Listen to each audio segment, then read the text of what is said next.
Muy buenos días, doctor Juan Carlos Echeverry. Olvidé también nombrar que es de origen tolimense, Villahermosa, Tolima. Muy buenos días, Gerardo. Qué gusto saludarlo. Gracias por la invitación. Le habla Juan Pablo Sánchez, doctor Echeverry. Hablemos un poco sobre la reducción del grado de inversión de Colombia. ¿Qué significa esto para el país? A ver, la verdad es que es una mala noticia, pero tampoco hay que dramatizar. Es una mala noticia. La mejor forma de ejemplificarlo es como que a uno lo bajan a jugar fútbol a la B. Nuestro equipo Colombia en términos económicos venía jugando en la A. ¿Qué quiere decir eso? Pues éramos un equipo de gran confiabilidad, de muy buen desempeño económico y estas agencias calificadoras le dicen a uno cuál es la probabilidad que tiene de pagar su deuda. Y lo que le dicen a la comunidad internacional es, vea, Colombia todavía es un actor serio que paga su deuda, pero la probabilidad de tener problemas ha aumentado. Ese es el mensaje. Entonces lo ponen a uno a jugar en un grupo menos atractivo. Eso es. ¿Le puede costar más el dinero a Colombia, reducir a los empresarios, a la gente que demanda crédito, la capacidad para tomar créditos, pero además otro agravante, ¿se pueden salir capitales colombianos fuera del país? Sobre todo capitales internacionales? Hay firmas de capital internacional muy grandes que están forzadas a que alguna parte de sus fondos los inviertan en países o en empresas que son lo que se conoce como grado de inversión o de muy alta calidad o gente que juega en la A. Entonces, sí sucede que esos fondos, quieranlo o no, o si así sigan queriendo estar en el país, están forzados a sacar parte de sus inversiones del país.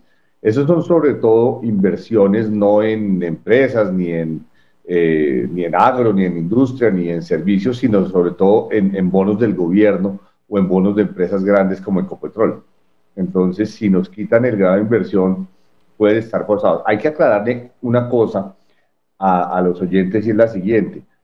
Uno pierde el grado de inversión cuando pierde oficialmente dos calificadoras. Son tres calificadoras. Una se llama Standard Poor's, otra se llama Fitch y la otra se llama Moody's. Hemos perdido ahora Standard Poor's y hay que evitar perder alguna de las otras dos, Fitch o Moody's, porque en ese caso sí seríamos oficialmente lo que se llama grado especulativo o bonos basura, que no es nada bueno. Es decir, ¿cómo se le llama en este momento al grado de inversión que tiene Colombia? Pues estamos como en desportillado, en el sentido de que teníamos las tres calificadoras en grado de inversión. Ahora, en Standard Poor's perdimos el grado de inversión, eso sí, pero digamos, hay muchos fondos que todavía esperan a ver si mantenemos dos calificadoras con grado de inversión. El gobierno debió hacer un gran esfuerzo porque las otras dos nos mantengan y eso hace que algunos fondos todavía puedan permanecer en Colombia. Si la solución era la reforma tributaria, ¿por qué no era el momento y fue mal planteada entonces la reforma tributaria? ¿Cuál era la solución? ¿Cómo debía hacerse? Primero, el monto. La reforma fue por 30 billones de pesos, 32 billones de pesos originalmente, y eso significaba quitarle la mitad, más de la mitad de los ahorros a las familias colombianas. Entonces, era una reforma demasiado grande y sobre los hombros de la clase media colombiana. Y esas dos cosas eran políticas, socialmente, y yo creo que incluso económicamente contraproducentes. Entonces el monto fue muy alto, era quitar o buscar quitarle demasiados impuestos a la gente. ¿Y a cuál gente? No a las empresas, sino a las familias y a familias de clase media. Entonces, saliendo uno de una pandemia donde las familias están desempleadas, algunos de los miembros familiares perdió el empleo, los colegios no han abierto, por ejemplo, uno de los hijos o la mamá le toca quedarse cuidando a los dos, tres hijos que están en la casa, etcétera.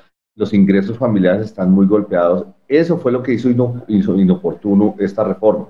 La reforma puede estar diseñada bien en el sentido del largo plazo, pero fue muy inoportuna al momento de salir de la pandemia. Una de las cosas que aseguraba Carrasquilla y también lo ha dicho el presidente Duque es que en Colombia las personas que declaran renta son una mínima proporción con respecto a otros países. ¿Eso es cierto? ¿Eso se puede corregir en una ciudad donde no estamos en Dinamarca, sino en Cundinamarca? Eso es muy cierto y Colombia en eso tiene un comportamiento muy extraño y es que paga impuestos realmente solo menos del 3 o 4% de las personas naturales. Y esa ha sido una queja de que cualquier estudio económico la encuentra. Eh, Ahora, lo que pasa es que el ingreso medio de los colombianos es bajo.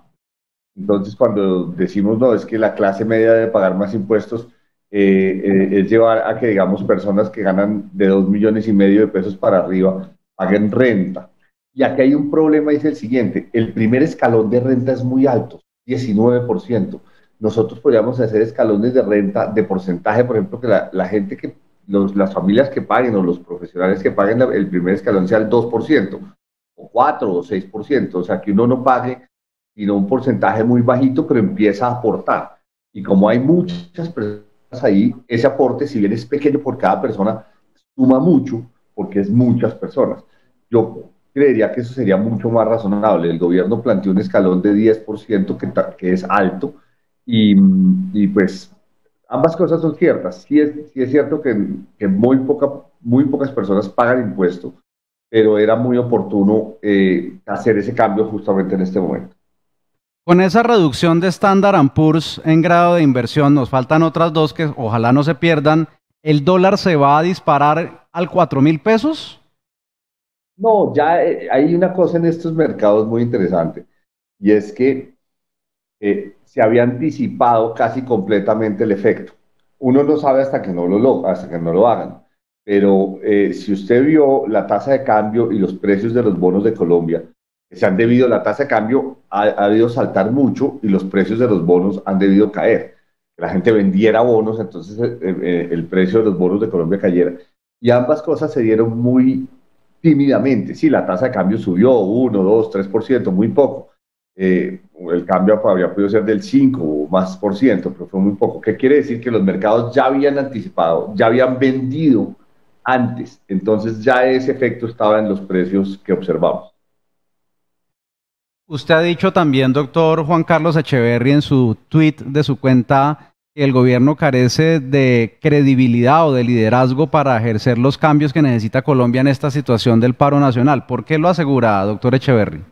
Pues no, yo se lo dije al presidente Duque en una reunión en que nos citó, que estuvieron varias personas que conocen y lo instamos, o yo en particular, es hacer unos cambios en su gabinete que yo cité, por ejemplo, en el caso del gobierno Pastrana, que se llevó a Angelino Garzón, que era una persona que tenía una interlocución muy fuerte con personas de los sindicatos, personas que hacen manifestaciones en la calle.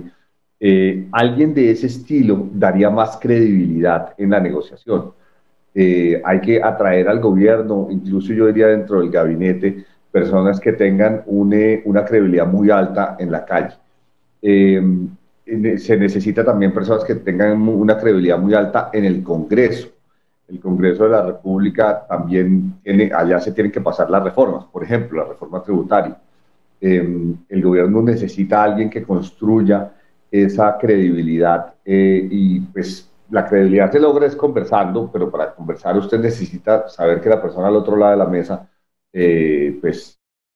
tiene todo el respaldo y la confianza para llegar a acuerdos, etcétera. Entonces, obviamente Angelino Garzón ya no puede ser, pero alguien como Angelino en este momento que le dé al gobierno más fluidez en las conversaciones. Otro problema que usted advierte en su Twitter es que los políticos están asustados. A menos de un año de sus elecciones, cayéndose la tributaria, cayéndose la reforma a la salud, ¿qué va a hacer de nosotros los colombianos si necesitamos un Congreso que tome buenas decisiones y al parecer no las han tomado? Es que y pongámonos en el predicamento de un congresista. Si usted o yo estuviéramos en el Congreso, la gente en la calle está muy agitada, hay mucha zozobra, desconfianza.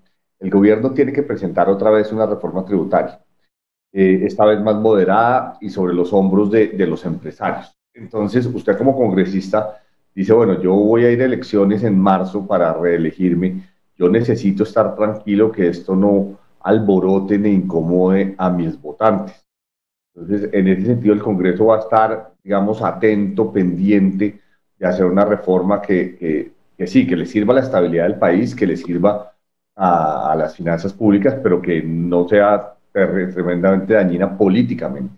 Entonces, en ese sentido, digo que los congresistas están asustados, atentos, pendientes, oyendo con un oído en la calle y otro oído en las necesidades del gobierno.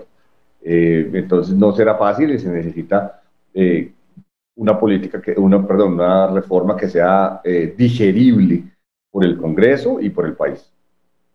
Por último, doctor Echeverry, este paro nacional que tiene, pues, obviamente consecuencias negativas por el tema de los bloqueos y de alguna manera positivas por pues la tumbada de la reforma tributaria de la manera como se presentó y ahora lo de la salud, en lo cual muchos colombianos están en desacuerdo, pues puede de alguna manera dar al traste para que se mejoren las cosas en nuestro país. ¿Cuándo se puede conjurar esta crisis? ¿Y cómo puede la economía colombiana seguir creciendo, como había dicho el director general del DANE? Pues, a ver, primero agradecer mucho que el Convey me haya invitado a esta conversación. Segundo, la economía colombiana es una economía muy resistente. Nosotros hemos pasado cosas como Pablo Escobar, como las FARC, como los atentados, como los secuestros, como problemas en las carreteras. O sea, la economía colombiana no es una economía que se asuste, ni que todos los días los camiones salen de las empresas camioneras, de las empresas industriales, agrícolas, por todo el país, y somos unos empresarios y unos profesionales atacados constantemente, y gente dura, cabecidura, resistente. Yo no creo que la economía colombiana se vaya a echar para atrás, pero un mes parados, ya casi 2, 3 semanas parados, pues cuesta 10 billones de pesos. Fíjese la ironía. Una reforma tributaria para conseguir 10 billones de pesos, que es lo que va a hacer el gobierno en una economía que ya perdió 10 billones de pesos en su actividad económica por estos paros. Fíjese la otra ironía. Supuestamente estos paros eran indignación frente a una reforma tributaria que aumentaba los alimentos en 19%. Ahora tenemos muchos alimentos que están aumentando 50, 100%. La papa, las legumbres, los huevos, la carne está aumentando 40, 50, 80%. Entonces, la cura fue peor que la enfermedad. Los paros están aumentando 2, 3, 4 veces lo que habría aumentado la tributaria. Entonces, digamos, yo creo que la economía se va a recuperar, va a rebotar de este golpe en el suelo, pero el golpe en el suelo sí se dio, las empresas sí han perdido plata, hemos visto el tema de los pollos, de los huevos, de la carne, pues, muchos productos agrícolas que se han perdido, muchos del Tolima. Estaba viendo yo productos por ejemplo, del Líbano, que no están pudiendo salir, etcétera. De manera que, digamos, yo no creo que la economía colombiana vaya a sufrir permanentemente, pero sí es un mes muy duro y sí son pérdidas que ya se hicieron efectivas. Doctor Juan Carlos Echeverry es ministro de Hacienda, director del DNP, expresidente de Ecopetrol y de origen tolimense. Muchas gracias por estar con nosotros hoy en Ecos del Conveima. Nos es un placer presentarlo. Gracias, Gerardo. Gracias a Ecos del Conveima. Me siento muy orgulloso y muy honrado de esta invitación.